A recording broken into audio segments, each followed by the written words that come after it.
It makes me strive better, and I'm just gonna take this as a way to be better. And you seem to be enjoying yourself yesterday. Do you think this camp has been different for you in Singapore? You've been here for a while. I took 18 months off after the canceled fight with Aspen Ladd. I had taken already 18 months off, took the Aspen Ladd fight.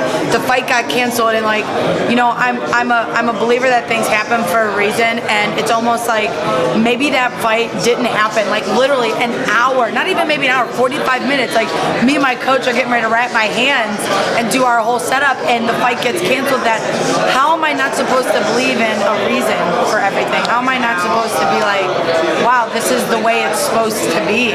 Like I was supposed to be a flyweight, and some kind of good energy stopped that fight from happening, or like me going and slipping on a banana peel, and then I never get my chance. So took a little bit more time off. That fight was one of my last bantamweight fights. I was walking around at like 33.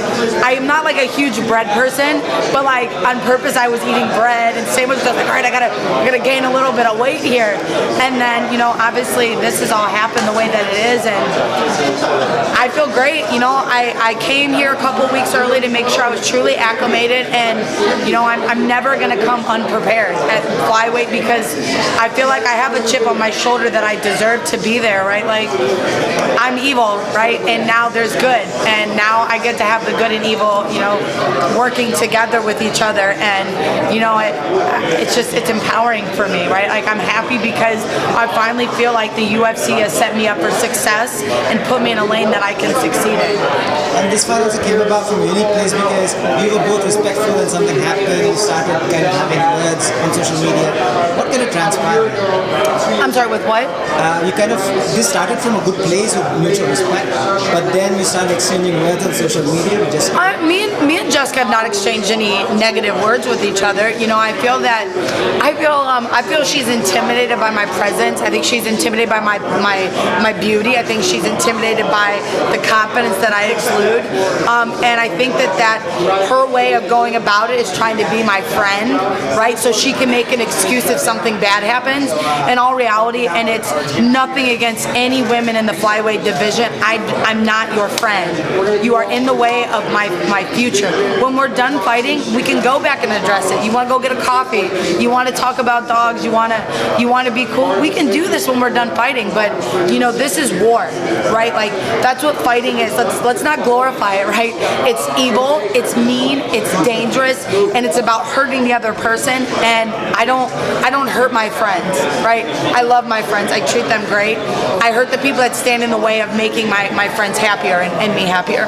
And you talked about being the underdog. I just couldn't help but overhear that. Why do you think you are the underdog? Well, the UFC is promoting her more than me.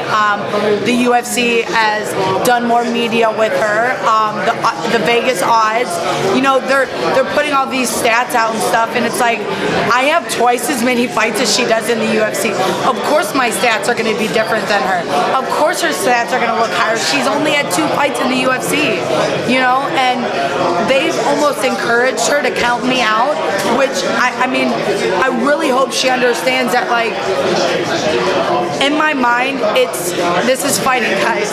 I want to hurt her, and if whatever I can do to hurt her makes her feel bad about herself, tears her down, that's what it's about. And then when I'm done after the fight and I win, I'll shake her hand and say, great job, like this is the sport, this is what we signed up for. We didn't sign up to be best friends, we signed up to be opponents and fighters. And as you said, she's very new to the UFC as well. Do you think, have you seen her style? What do you think about her fighting style of her previous opponents and fans?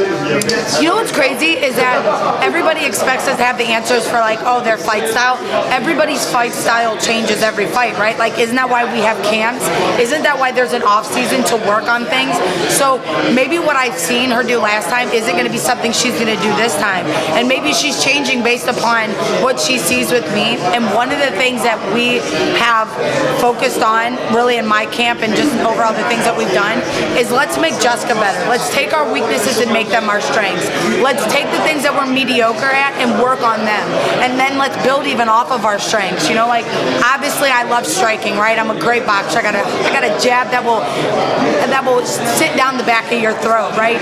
So now we're building everything off that jab. So now I can jab you and throw an overhand right. I can jab you, I can take you down. I can do anything that I want off of that. And if I don't throw it, now if I take away that striking, say my hand gets broke, you know, in the fight, I'm okay, that's all right, fine then. I have this secondary, and that's my wrestling is just as strong as that. So.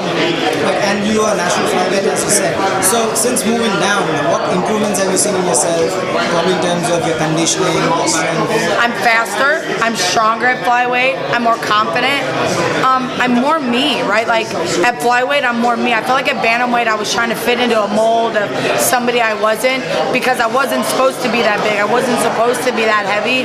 That, again, like, these are my honest words, these are my honest feelings. This isn't a facade. This is how I am when I'm outside of fight week. Like, this is Jessica, right? Like, and I've been able to sit more comfortably in my skin and be myself. And like I said, it's kind of fun that way, because then you guys don't pay as much attention to me, and I get to kind of just be me even more, so that when you do see me, like, they're like, wow, this chick is really, she's really who she says she is. Do you think fighters thrive on that? Just the unpredictability going at the octagon? Maybe.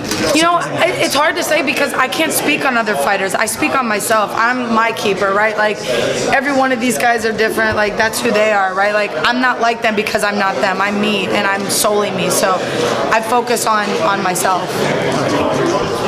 So we can say that